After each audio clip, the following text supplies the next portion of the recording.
Welcome back नाजरीन। जैसा कि आपको मालूम है कि जी पाकिस्तानी अवाम जो है वो ऑलमोस्ट मैं समझता हूँ अमेरिकन पॉलिसी से जो है इख्तलाफ तो एक छोटा लफ्ज है, नफरत की हद तक देखते हैं कि जिन लोगों को एहसासात और जज्बात पाकिस्तान के बारे में और पाकिस्तानी सियासतदानों के बारे में, पाकिस्तानी आर्टिस्ट हों, पाकिस्तानी प्लेयर हों, उनके बारे में एक उनमें अदावत पाई जाती है। और जो वो एयरपोर्ट्स पे नजर आती है, जो ग्रीन पासपोर्ट के साथ उनका रवैया है वो वाजे है। और फिर हम उनके चुंगल में, उनकी गोद में, उनकी पॉलिसीज पे अमल पैरा हैं। ऐसा क्यों है? जबकि एक जो हिलेरी क्लिंटन साहबा का जो बयान है कि जी अगर ईरान से तेल की दरामद कम ना की गई तो पाकिस्तान मुश्किलात का शिकार हो सकता है। ये जो मीठी मीठी धमकियां हैं ये भी सोचने की बात है। क्या कहते हैं जजवा साहब? देखिए जी, ये बात जो मैंने पहले अर्ज़ किया है कि हमारे हुक्मरान जो हैं इनके इंटरेस्ट जो हैं वो अमेरिका और यूरोप के अंदर मौजूद हैं। इनके सारे अकाउंट्स वहाँ पर मौजूद हैं, इनकी जायदादें हैं, इनकी प्रॉपर्टी वहाँ पर मौजूद है, इनके बच्चे वहाँ पर पढ़ते हैं। तो ये किस तरह अमेरिका के मफादात के ख़िलाफ़ जा सकते हैं? अगर ये अमेरिका के मफादात के खिलाफ जाते तो आज पार्लियामेंट की करारदाद को जो है वो उनके मुंह पर ना मारा जाता, आज अवामी जज्बात का ख्याल रखा जाता, आज अवामी एहसासात को जो है वो जो ज़बान मिल रही है आज उसको ये कुछ ना कुछ जो है दरखुरोर इतना समझते।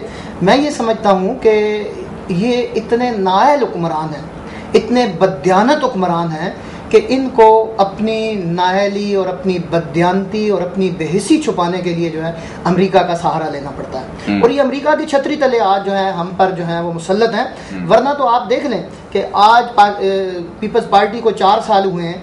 4 साल के अंदर जो आप देखें कि 4 फाइनेंस मिनिस्टर जो है वो तब्दील हो चुके हैं। 4 साल के अंदर आप देखें जो है वो 6 जो है वो फाइनेंस सेक्रेटरी तब्दील हो चुके हैं। 4 साल के अंदर देखें स्टेट बैंक के 4 गवर्नर तब्दील हो चुके हैं। आप देखें कि इनके पास कोई फर्द अहलियत का हामिल मौजूद ही नहीं है। इनके पास किसी भी शोबे के अंदर जो है वो अहलियत मौजूद नहीं है। इनके पास जो है वो देखें कि फॉरेन मिनिस्टर मौजूद नहीं था। फॉरेन मिनिस्टर के जो इंटरव्यूज होते हैं वो कहाँ होते हैं, उनको कौन अपॉइंट करता है, इनके ये सवाल भी मौजूद नहीं है। ये सवाल मौजूद है। और फिर देखें कि फाइनेंस मिनिस्टर जो है उसकी अपॉइंटमेंट कहाँ से आती है। फिर आप ये देख लें कि आज सूरत हाल ये है कि वजीर दाखिला जो हैं जो खुद सजा याफ्ता है वो किस तरह अमन अमान बहाल रख सकते हैं। उनके ऊपर तो हज़ारों करप्शन के इल्ज़ाम हैं, उनके ऊपर जो है वो कोर्ट ने उनको सज़ा दी हुई है, उसके बावजूद जो है वो मुशीर दाखिला हैं और वो किस तरह अमन अमान को बरकरार रख सकते हैं। आज पाकिस्तान के अंदर जितनी भी खराबियां हैं ये इसी बुनियाद पर हैं, बददियानत हैं, बेहिस हैं और खारिज ऐवान शख्स को जी इन्होंने मुशीर दाखिला बनाया हुआ। असल देखे कितनी यहाँ पे कहाँ मतलब किसी कानून की पासदारी, किसी आइन की पासदारी को नजर आती है।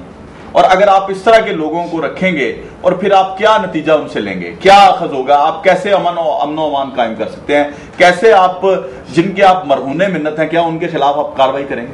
डेफिनेटली जी, आप ये बड़ा ज़बरदस्त पॉइंट आपने रेज किया है कि वो शख्स जो आइन के अंदर जो आइन पाकिस्तान जिसको अलाउ नहीं करता कि वो पार्लियामेंट का मेंबर हो सके और उसको आप इंटीरियर के फेडरल मिनिस्ट्री से उठा के उसको फिर भी उस मिनिस्ट्री के तमाम अफेयर्स फिर भी आप हैंड ओवर कर दें, यहाँ से आपका बेंट ऑफ माइंड रिवील करता है कि आप लॉ की तरफ आप कैसे देखते हैं, लॉ को, कॉन्स्टिट्यूशन को आप उसका एहतराम करते हैं, नहीं करते, रूल ऑफ लॉ को कुछ आप मानी देते हैं या नहीं देते। और जब आप रूल ऑफ लॉ को ही अंडरमाइन करने तुले हुए हैं तो पब्लिक ओपिनियन आपके नज़दीक क्या अहमियत होती है। यहाँ से आपने प्रोग्राम का आगाज़ किया। भाई साहब ने बात की फॉरेन पॉलिसी और बजट फॉर्मिंग के अंदर के जितने भी इन्होंने लोग अपॉइंट किए वो नाअहल थे। मैं कहता हूँ 85 से ऑनवर्ड मुझे कोई एक बजट दिखा दे जो पार्लियामेंट में वेल डिबेटेड हो, वेल डिस्कस्ड हो और पार्लियामेंट ने उसको फॉर्मुलेट किया। चारों सूबाई असम्बलियाँ और आपकी फेडरल नेशनल असम्बली है, पार्लियामेंट, तमाम 5 के 5 जो बजट्स आते हैं वो आपकी ब्यूरोक्रेसी तैयार करती है। अभी 2002 में आप अच्छा मैं एक देखें ब्यूरोक्रेसी का जो तैयार करना हम थोड़ा सा मैं चाहता हूँ ट्रैक से थोड़ा नहीं फिगर्स तो बदलते हैं ये इसी तरह फॉरेन पॉलिसी के अंदर बिल्कुल सही पॉलिसी के अंदर कि it is the right of it's a sacred right of the people which is being used by their representative. अच्छा नहीं हम बात दरअसल ये कर रहे हैं कि जी आप देखें कि जी हम उन गुलामाना जहनियत से बाज नहीं आते, ठीक है। आप देख लें हालिया वाकया है कि आप फजलुर रहमान साहब को वीजा नहीं मिला बताने जाने के लिए, उन्होंने रिजेक्ट कर दिया, ठीक है। शेख रशीद का आप वाकया देख लें 5 घंटे ह्यूस्टन एयरपोर्ट पे उन्होंने रखा, उनके मोबाइल का भी डाटा जो है उन्होंने निकाल लिया, ठीक है। आप देखें इस रवैये को, आप देखें कि ये क्या रवैया है हमारे लोगों, पार्टी से मुबर्रा होकर बात कर रहा हूं मैं, एक पाकिस्तानी ग्रीन पासपोर्ट की बात कर रहा हूं। मतलब फजलुर रहमान साहब खा उनके साथ मेरा नजरिया मिलता हो ना मिलता हो, आपका नजरिया मिलता हो ना मिलता हो, जंजुआ साहब का मिलता हो ना मिलता हो, आफ्टर ऑल वो हमारी यहाँ एक पार्टी है उसके वो सरबराह हैं, ठीक है। उनके साथ ये रवैया, शेख रशीद को जो है वो उन्होंने एयरपोर्ट पे रखा और 5 घंटे इन्वेस्टिगेशन की। क्या कहेंगे आप जंजुआ साहब इस रवैये के जो बात करें आप, ये मैं समझता हूँ बड़ा हमारे लिए लम्हा फिक्री है, ये किसी के साथ भी ऐसा हो सकता है। देखिए जी मैंने अर्ज़ किया है कि इस वक्त सूरत हाल ये है कि आप देखें कि मौलाना फजलुर रहमान साहब हमारी पार्लियामेंट के ऑनरेबल मेंबर हैं। बिल्कुल बिल्कुल। मैं समझता हूँ कि ये हमारी पार्लियामेंट की तौहीन है, हमारे अवाम की तौहीन है, पाकिस्तान की तौहीन है।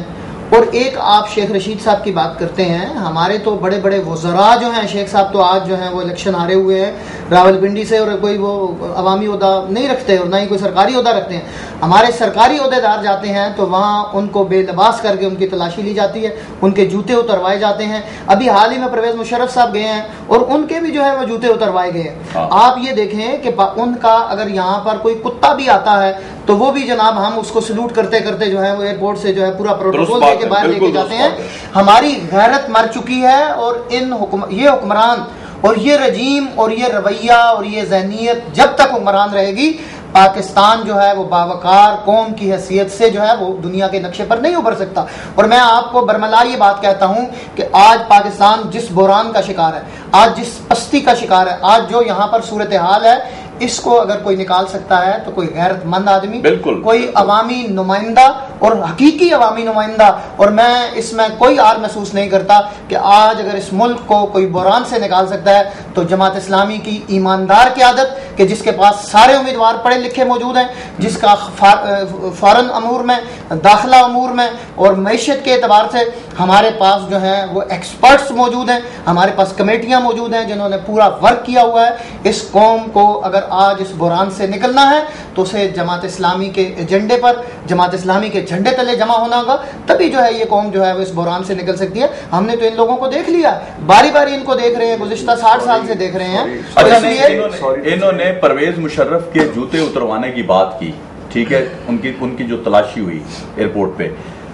आप देखें कि जो लोग नाजरीन अपनी कौम, अपनी अवाम और उन अवामी जज्बात का ख्याल ना रखते हुए अवाम के खिलाफ, अवाम के अगेंस्ट, अवाम के जो उनके हक हैं उनको ना देते हुए जो दूसरे ममालिक या अमेरिका जैसे मुल्क के हाथों यरगमाल बन के अपने अवाम के ऊपर ही बम बरसवाएं और अपने अड्डे दे के हम अपने मुसलमान भाइयों के ऊपर वहां से हमले करवाएं, उनका अंजाम देखें ऐसा होता है।